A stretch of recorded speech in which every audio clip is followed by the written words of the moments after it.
আপনাদের মেসেজ জানার জন্য আমি এখানে এসেছি। আপনাদের মেসেজ এখনো আমি ক্লিয়ার না। আপনারা আমাকে বলেছেন আপনাদের সাথে আন্দোলন করতে। অবশ্যই আমার আহত ভাইদের যে কোনো রকম সমস্যার জন্য যদি আমাকে রাস্তায় থাকতে হয় আমি অবশ্যই রাস্তায় থাকবো। আমাকে যদি সারা রাত ধরে এখানে থাকতে হয় এবং যতক্ষণ দরকার আমি ততক্ষণ এখানে থাকবো। তো তার আগে আমার কাছ থেকে কিছু ইনফরমেশন নেন। আপনাদের থেকে আমরা কিছু ইনফরমেশন নেই, তাহলে যে কমিউনিকেশন গ্যাপটা হচ্ছে আমার মনে হয় এই কমিউনিকেশন গ্যাপটা পূরণ হয়ে গেলে আপনারাও বুঝবেন যে আমরা কিভাবে কাজ করতেছি। আপনাদের 3টা দাবির কথা আমি বলেছি, এর বাইরে আরো দাবি আছে, পুনর্বাসন এবং উন্নত চিকিৎসা। তাই তো আপনারা যেই বডিগার্ডের কথা বলেছেন তার ব্যাপারে আমি আসার সময় জানতে পেরেছি এবং এই জিনিসটার জন্য আমিও এটার জন্য ক্ষুব্ধ এবং তার এগেইনস্টে কি করা লাগে আমরা আপনাদের সামনেই আমি চেষ্টা করব তার এগেইনস্টে কি করা লাগে সেগুলো করার জন্য। বডিগার্ড আমাদের কোনো ইস্যু নাই, বডিগার্ড নিয়ে আমাদের কোনো ইস্যু নাই, ওই জন্য আমরা আন্দোলন করি না, ওটা কোনো ইস্যু নাই আমাদের। আপনাদের যে উন্নত চিকিৎসার জন্য ইতিমধ্যেই একটা সেল গঠন করা হয়েছে, এটা কি আপনারা জানেন? সরকারিভাবে একটা সেল গঠন করা হয়েছে যার অফিস আমাদের ফাউন্ডেশন অফিসের পাশেই।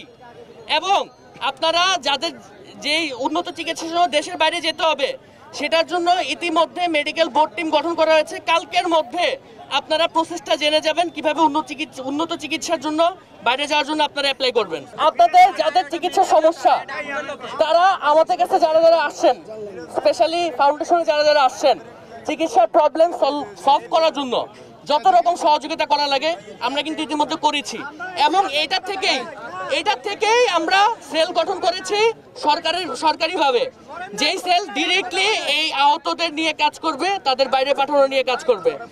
এখন আপনারা যদি না চান যে আপনাদের আহতদের নামের পাশে যারা আপনাদেরকে মারছে তাদের নাম যদি না লেখা হোক, সেক্ষেত্রে আমাদেরকে একটু কিছু সময় দেন। এইটাই আপনাদের কাছে আমার রিকোয়েস্ট। আমি ফাউন্ডেশন থেকে এসেছি এবং তাদেরকে যে আশ্বাস দিতে আমি এসেছি যে তারা এখন পর্যন্ত যারা টাকা পায়নি তাদেরকে আগামী 3 কার্য দিবসের মধ্যে তাদের কাছে টাকা চলে যাবে এবং যাদের চিকিৎসার প্রবলেম আছে আমরা আগামী 2 দিনের মধ্যে সরকারের যারা চিকিৎসা রিলেটেড এই সব নিয়ে কাজ করতেছে তাদেরকে নিয়ে আমরা নিটর এবং এনআইও হসপিটাল ভিজিট করব এবং যার যেই সমস্যা সেই সমস্যা সমাধানের জন্য প্রয়োজনীয় যা ব্যবস্থা গ্রহণ করা দরকার তা আমরা নিব। ভাই আমরা 8টা দাবি ইতিমধ্যে 8টা দাবি লিখিতবদ্ধ করছি। আমরা আপনাদেরকে 15 দিন সময় দিব। আপনি তো 2 দিনের কথা বলছেন, 15 দিন সময় দিব। হ্যাঁ না, আপনার কাছে দিব না, উপদেষ্টাদেরকে আনেন। আমাদের এক কথা, উপদেষ্টাদেরকে আনেন, আমরা ওনাদের কাছে দিব। ওনারা আমাদেরকে লিখিত দিবে যে 15 দিনের ভিতরে আমাদের দাবি দেওয়া যেগুলো আছে ন্যায্য দাবি সেগুলো ওনারা বাস্তবায়ন করবে, তাহলে আমরা শান্ত হব। আমরা তাছাড়া এখান থেকে একটু লড়বো না ভাই। ওনাদেরকে আসতে বলেন। আমাদেরই খুব কষ্ট হইতেছে, আমরা এখন রাজপথে। ওনাদের কি কষ্ট লাগে না? ওনাদের কি আসলে কি কোনো সম্মান বোধ বলে কিছু নাই? এগুলো দেখে মানুষ কি তালি দিবে, গণতালি দিবে যারা আওয়ামী লীগের দোসররা আছে তারা। আমাদের খুব কি বলবো, কষ্ট লাগতেছে এখানে থাকতে। লাঞ্চের পর থেকে থাকতেছি, কোনো রেসপন্স পাচ্ছি না। আমরা কোনো রেসপন্স পাচ্ছি না। এখন এই বিষয়ে আপনাকে আমরা বলতে চাই না, আমরা উপদেষ্টাদের বলতে চাই। আপনি উপদেষ্টাদেরকে আনান এখানে আমাদের হয়ে।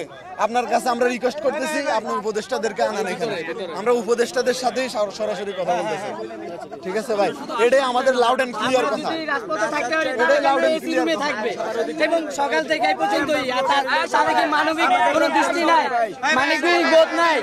আমরা কথার আশ্বাস দিব না, আমরা চূড়ান্ত সমাধান চাই।